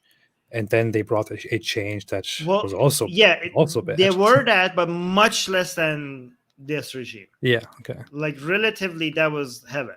But Okay, yeah. what was it? What was that called? What was their force called? I forgot. Savak, Oh yeah, Savak. Savak. Yeah, yeah. Yeah, So yeah, there were problems in reports of oppression in the previous state, yeah. You couldn't and come and say like, fuck the king or something like that. You couldn't do that. Like you would yeah, get like, yeah. So you couldn't yeah. do that. But it was a dictatorship, but it was like a much milder dictatorship than this one. Okay, So what you and have is also you have something there. You have like authoritarianism there, and then people free themselves wanted from liberty. that in hopes of finally being free and having a choice. Make a revolution, oops, ends up in a much worse form of authoritarianism. So if now people knowing their history would again go for a change, they would probably try harder with more awareness, make sure to Yeah, really attain freedom. there If seems that's to what you think. be a major demand for secular democracy, even among some religious people in Iran. Right? It is like it. The problem is that the majority of people wanting that doesn't guarantee that that's what's going to happen. In a power vacuum, the people who are the most organized and have access to the most weapon, they're going to come on top, right? So it might be another religious government, okay? But I'm just saying that even if that happens in the short term, even if there's chaos in the short term, even if it's another dictator in the short term, I mean, these are unlikely. It could be secular democracy right away, right? Especially, it could be also secular democracy right away, given that a lot of other countries would be motivated to help the Iranian people. Like if the regime falls, there might be a lot of outside support to make sure that. I mean, I don't know. You can never count on that, right? But I'm just saying the longer term direction seems to be that dictatorships are not going to survive in Iran. That's what I think. Okay, Yeah, yeah. so even if there's a short term heavy cost, and again, this is actually, I have to be careful, okay, because I don't want to suggest for people to do anything. What this is just theorizing, right? That at the end of the day, the Iranian people who live in Iran, they're going to do what they're going to do, right? So if we say, oh, the toppling of the regime might lead to good things or bad things, well, we're not living in Iran, so it's not really up to us at all to what's going to happen, right? So it's not like we're telling anybody there to topple the regime or not topple the regime. We're just looking at what I want to be clear. What I want to do is look at what's happening there and support whatever decisions are made, and just be there and see how could I serve or bring attention to the cause. Okay, so if I ever say this might happen or that might happen, it's because I'm asked. I'm not making any suggestions. I am just receiving the orders from the people in Iran. They're telling me, please do this, please bring attention to this. And I'm like trying to You're just a respond messenger. to. Yeah. Yeah, I'm just trying to respond to that message. Yeah. Well, what do you think But about this here? So Mike No Go Zone said in a super chat, I read on Twitter that the Iranian government is summoning Hezbollah to be their enforcers. yeah, I Will heard this that too. We backfire don't on the know. government even more? If so, I mean, they. I just hope it doesn't start racism, because that's gonna okay. Because a lot of, that might. I heard that before. I don't know how easy that's going to be. Like, because Hezbollah already is, to pay Hezbollah with what? You know what I mean? Hezbollah is already, it's going to cost so much. If they do that, it's not going to help the regime. It's actually going to help the protesters, right? Because it does two things, right? First of all, if they bring foreigners to attack Iranians, that's going to really anger Iranians. That you have foreign, again, honor culture is strong even among non-religious people in Iran, right? So if you have foreign men beating Iranian women, that is a red line for some more people to be motivated to come into the street. Like, Mhm. wow. Okay. So again, I'm talking honor culture here. Okay. But another thing is that if they bring Hezbollah in, okay, it shows, it's a signal to the people that they're desperate, that they must not have enough resources to have to bring in help. So they know that they must have been that would be a signal to the people that they're putting, the pressure is working, because Mhm. the assumption is that, oh, we have so much, like we're showing you, like the police that we have in the streets, that's just 1% of 1% of what we could do to you. If we wanted to crush you, we have like the entire IRGC and the Artesh, and we could just take it. We're showing you mercy, right? So if that's the understanding, like, well, we could crush you anytime we want, right? But if you bring in Hezbollah, they're like, wait, what the hell happened? We thought you had so much resources. Yeah. Then why are you bringing the Hezbollah? So the people would think that, okay, we must be getting close to the point where we have exhausted Yeah. all Yeah. the resources if they have to bring Hezbollah. So that would be a signal to the people to push to move in even harder. That's basically like okay. Let me not mess this up by bringing in another conflict. But yeah. Uh, D. Boudreau said, "What do you think will happen with the protests when Racy gets home?" So you So already the speculated on that the briefly. guess is, again, I'm not sure. I'm just reporting what people are saying from the ground. Okay, the guess is that when Racy come homes, it will open the government's hand to go more aggressive, because the assumption is that the one reason why they might be holding back is because Racy is in New York and it's going to look very bad, right? I don't know, but that's the guess. So yeah, that's the people are saying that when Racy's back home, they're gonna pick up on the. We'll see. I don't know. Yeah. Oh, I also saw earlier. I saw earlier news reports about Racy, that he actually abandoned a CNN interview because the interviewer refused to wear a hijab, a headscarf. Unbelievable. Wow. So the report that I have is, wait a minute, what is this? I hate this. These news sites bring these huge advertisements onto their screens, and then I can't view it. But here, the headline says Iran's president abandons CNN interview after Amanpour declines headscarf demand.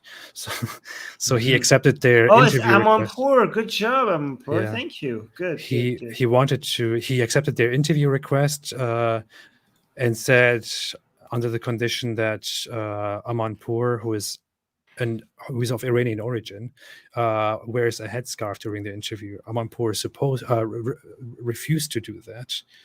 So he then left and said, "I'm not going to attend the interview." And this is Which is the amazing. Ahmadinejad did her interview with Amonpour without her wearing the hijab. So there's that. Um, I was trying to like find an image. I can't find it, but it was showing like the Iranian officials, like I think it was the foreign minister or something. I don't remember, when they were meeting with like reporters. The reporter was wearing the hijab, or was it a politician? I forgot. Right on camera, you could see like he was meeting with another official, full hijab. Like this foreign lady was wearing the hijab, right?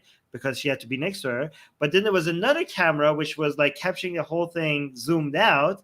And the assistant of the person that was talking to the Iranian official, she had no hijab, legs showing and everything right there, but just off, like outside of the frame. So it's just like all for show, because like, yeah. It's yeah, just yeah. on camera. It's supposed to look like you are totally everything is in compliance with the Islamic morality, Yeah, but so in the Sarah background it doesn't saying, really matter. yeah, so like during the time here, he's like seeing all women without hijab, and he's next to them. Like that's not the issue. The issue is the image back home, because Racy already has a picture, because since he came to New York, sitting at a table with alcohol on the table, and that's already costing them. That's gone viral. People are like, "Oh my God, you're sitting at a table with alcohol, you hypocrite." So he's not like drinking alcohol, but the fact that he's sitting at a table that alcohol is being served is costing him major PR points back at home, right? So they have to be very careful what pictures are taken of them, especially because these hardliners used to attack the reformists in Iran for sitting at tables with alcohol being served on it, right? Yeah. That's funny. Lost Fans had first Iran, then Kingdom of Saudi Arabia, and the rest of Islam. Freedom. Yeah, Inshallah. Yeah. well, that's like the rest of the Islamic world has to be happening from the bottom up. It's not going to all be Yes. revolutions and protests. Yes. This is like, Yes. yeah. We don't want it to be for the revolutions and protests. Okay, this is like Iran is a special case. Iran is like in the rest of the Islamic world, we rather it happening because people are just changing their minds. We don't want this is too high of a cost for people to pay for their freedom. Right? Yeah. Like Yeah. preferably not. I wouldn't. I said this before when people ask, but I wouldn't actually approve of. I would not. I would personally not support external forces going into Iran and forcibly changing the government or the regime. Yeah. That would just mess the whole situation up even more. It would make situations much worse. It wouldn't be any favor to the people at all. What needs to happen is that the people themselves stand up, voice their opinion, wake up, and bring the change themselves. And that's why this is so significant. That's why those videos of the women, I don't know, taking off their hijabs, burning them, dancing, of people clashing with the police, and supporting the victims, attacking the authorities, and saying we are not afraid. You have no honor. That's why these images are so inspiring and so significant, because we see that the people themselves actually stand up and do something. You can't force them to change. They have to make the position of being with the Islamic Republic such a shameful thing to, like, because at some point Iran, like, these are the people who are working with the regime, they're Iranian people as well, but it's what the Iranian people are doing, like how much longer can they keep this off? This has become such an unrewarding position, such a shameful job to have. Like they're going to have problems recruiting, and they're going to have problems maintaining positions of the people that are working with them. Like these are Iranian people. At some point, some of them would feel like crap beating other Iranian people, right? Like a lot of these people who have left the regime said that they hated themselves for the jobs that they had to do. Like we had in the previous protest, we had Basijis, like people part of the morality police or whatever, burning their Basiji cars and stuff on camera. I say I joined the police, or like to protect the people, not to attack the people, right? So at some point, I think the only way you could get the regime to fall is for the people who are working with the regime eventually, for them to eventually join the people's side. So this is not just a battle of guns and might and who has the higher force. Okay, this is also a battle for the hearts and minds of the people who are pro-regime, right? And the tactics by protesters used to be to ask them to please join the people, okay, and that didn't work. Like, don't attack us, join us, like put your guns down. But now I think the better tactic is to just shame them, to treat them, like dirt, like to make them feel crap about the fact that they are oppressing their fellow countrymen and women. And I think that's working, because the death of Mahsa Amini has created a reevaluation of priorities by a lot of people that used to be like, you have no idea, because I follow a lot of these religious people and pro-regime people. The way that they're talking is different. A lot of them are not talking at all, because they used to, at these moments, they used to come in and support the regime. Okay, a lot of them are just taking some of them come and saying, you know what, I'm not going to comment about anything ever again except foreign policy. Like the fact that they're not defending the regime is just a new normal. And some of them are openly taking the opposite side. Like it's unprecedented. Like you have to be in the know to know how unprecedented the views are now. And it just maybe I am just looking at everything with rainbow colored glasses or whatever, rose colored glasses. But if I had this I don't have anything to prove it, but gut feeling, it feels like things are crumbling. Okay, I might just be too optimistic. It seems there are cracks. There are cracks within the regime. We'll see. I don't know. One question. I just want to take like 2 or 3 more questions very quickly, and then we have to go. Lost Fan said, enough with theocracy, enough religious bullying. People of Iran and the whole world should be free to be whoever they are, and religion should be personal. I agree wholeheartedly. There was a young pup said, will the Shah's family come back if the regime falls? I wouldn't Well, I say that's mean, a if they possibility, but come do you back, think I it's hope possible? there's just. Well, I mean, it wouldn't be safe for them, even if the regime falls. So I don't know, but if they do come back, I would be advocating for them to not be monarchs. Like I'm not in favor of monarchy. Okay, here's another thing. Okay, I don't think this is I fight with the monarchists in Iran, right? I mean, fight like friendly fights. I have debates with them. I am for a republic, they're for a monarchy. So there's a lot of debates of what's supposed to happen once the regime falls. Okay, and there's usually two groups of Iranian. So the ones who want a monarchy, a constitutional monarchy to come back in place, and people who's like, no, the times of monarchies are over. Can we not go backwards? We need to go forward. We would like, a president or a prime minister or both, but with no monarchs. We want a proper republic. Thank you very much. Right. So these are the two camps of anti-regime Iranians. Right. However, what we have to understand is that these are just friendly discussions, and the priority right now is to be anti-Islamic Republic. Okay, again, this is another thing that is different about these protests. People are putting aside their ideological differences, right? People are putting across ethnicities and across ideological positions. People are like, for now, we're anti-Islamic Republic. Everything else takes we could talk about that later, right? But Currently, yeah, the head of the family of the royal family is the son of the former Shah, yes, right? And is there Reza. still, yeah, Reza Pahlavi, and does he still have a campaign or an ambition to, I don't know, No, would they no?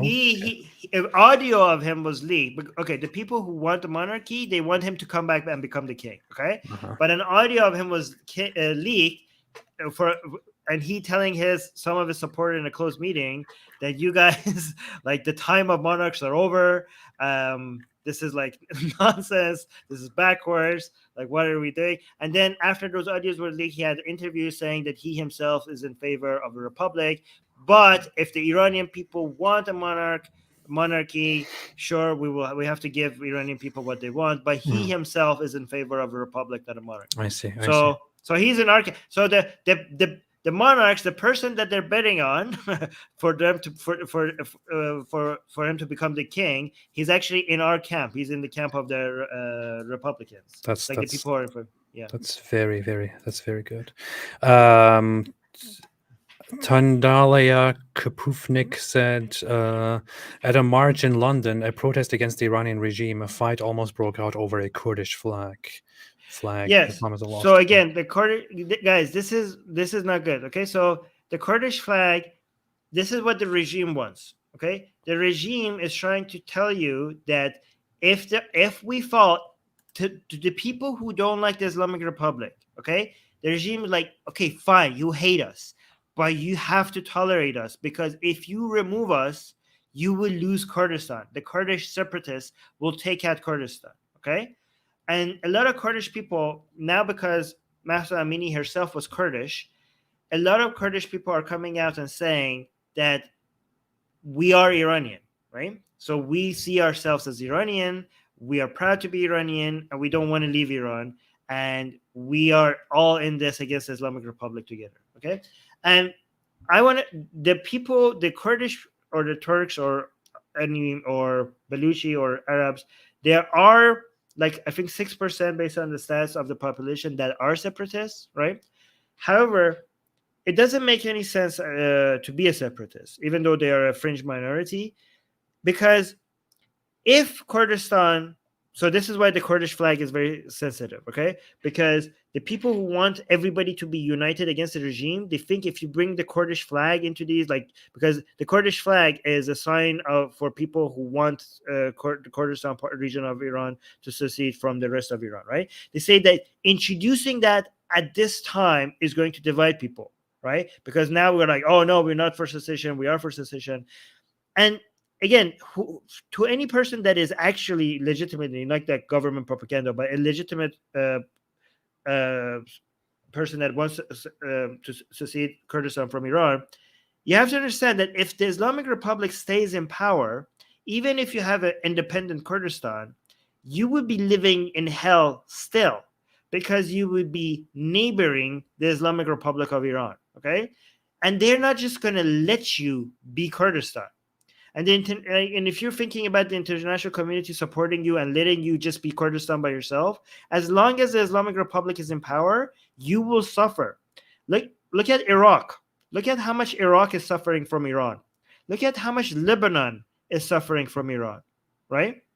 Look at all these. Look at all the mess that Iran is responsible in the region. Kurdistan being separated from Iran with the Islamic Republic in power will still be hell. Your independence from Iran would not make you any better. It would actually make you worse. So the problem is not whether you're part of Iran or not part of Iran. The problem is the Islamic Republic of Iran. And your message of seceding from Iran is dividing people. You know this is dividing people. So cut it out and join the rest of the Iranian people and unite with them against the regime. Oh, we're getting our super chat. Oh yeah, I'm muted. Yep. Okay, so maybe two more comments. Jay Savariat said, please make a video on UAE, Qatar, Saudi exporting Wahhabi Dawa propaganda that targets people who are ignorant of Islam. The same Dawa people like Ibn Fibn, like what's his name again? Sheikh Uthman Ibn Farouk, yeah. Refuse to speak reason with critiques of Islam. Yeah, that's a big issue that needs to be addressed. The thing is, I Do you should know make that a this happened? Do you know this happened because of Iran? yeah. Wahhabism was exported out of Saudi Arabia after 1979 in response to the 1979 Islamic Revolution in Iran and the siege of Kaaba.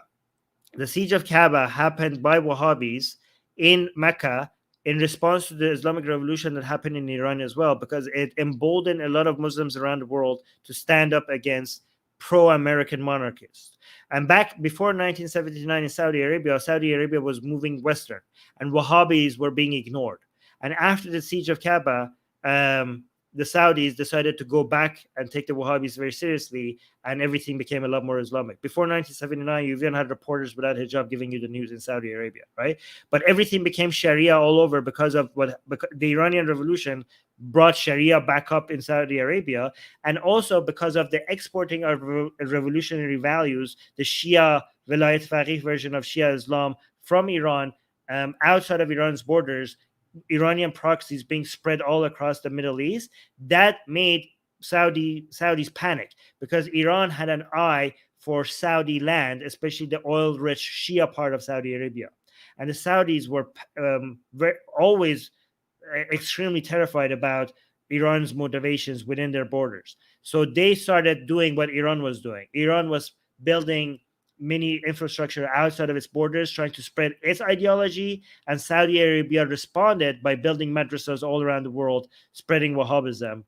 This is why, if you look at, for example, Pakistan, you could see the madrasas, the number of madrasas just takes exponentially grows right after 1979, because that's when Saudi Arabia decided to build madrasas in Pakistan. Like before 1979, most people in Pakistan didn't even know what's the difference between a Shia and a Sunni, but now they're like fighting over it with each other, right? This is because of Wahhabism growing everywhere, like Saudi Arabia growing it, exporting it to Pakistan, Afghanistan, Indonesia, and Malaysia, and it's making all of these places worse for it. But all of this happened because of what happened in Iran. That was a good addition to the topic. More.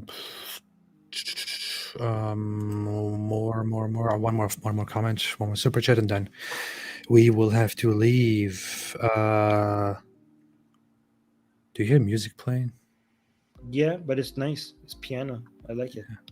Apparently, there's background music on this streaming platform. That's funny. There was one more that I want to quickly pull up here, and then I want to There's a leave. $20 one. Oh no, you already did Why that. am I not seeing here? Oh, Surey Russo said, any idea of what Iranians would think as a way to prevent a power vacuum of reinstating the 1906 constitution with Reza Pahlavi as a transition? Okay, there's so many people, so many Iranians that don't want a monarchy. I think there should be a referendum. Okay, you know what? I think even though I think certain things shouldn't be up for voting, because I think as a pragmatist, I think a referendum is what will make everybody come sit at the table, right?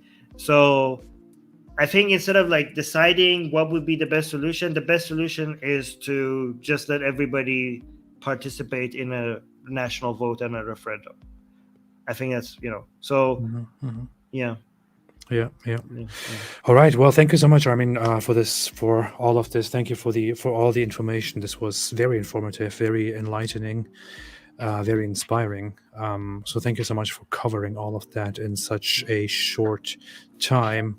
I hope to see a great future for the people of Iran, who the ones that I met were just very nicest people out there that I met, including Armin here, who's a very nice person. And yeah, before leaving, we want to quickly show where you can find Armin on Atheist Republic. Go plug it, Armin. Yes, please, guys. We're gonna on Sunday. Me and Susanna, we're gonna cover the latest updates on Iran, and every Sunday we cover religion-related news all around the world. In India, in Iran, in Pakistan, in Afghanistan, Malaysia, Indonesia, United States, Europe, all over. So if you and we do ask atheists anything as well. So we have 2 shows every week. The Sunday one is where we cover the news. We have 10 items every week. We cover Christianity, Islam, Judaism, Hinduism, sometimes Buddhism, and different cults. Every time the religion is on the news, we cover it. So if you're interested in that, come and subscribe to Atheist Republic. Fantastic. Go and subscribe. Stay updated. I hope everyone can be free and live in whatever way they want. I hope people can free themselves from oppression. Thanks, everybody, for listening. Thank you, Armin, again. Have a fantastic day, everybody, and stay away from Islam. Stay away from Islam. Like Iran. Yeah.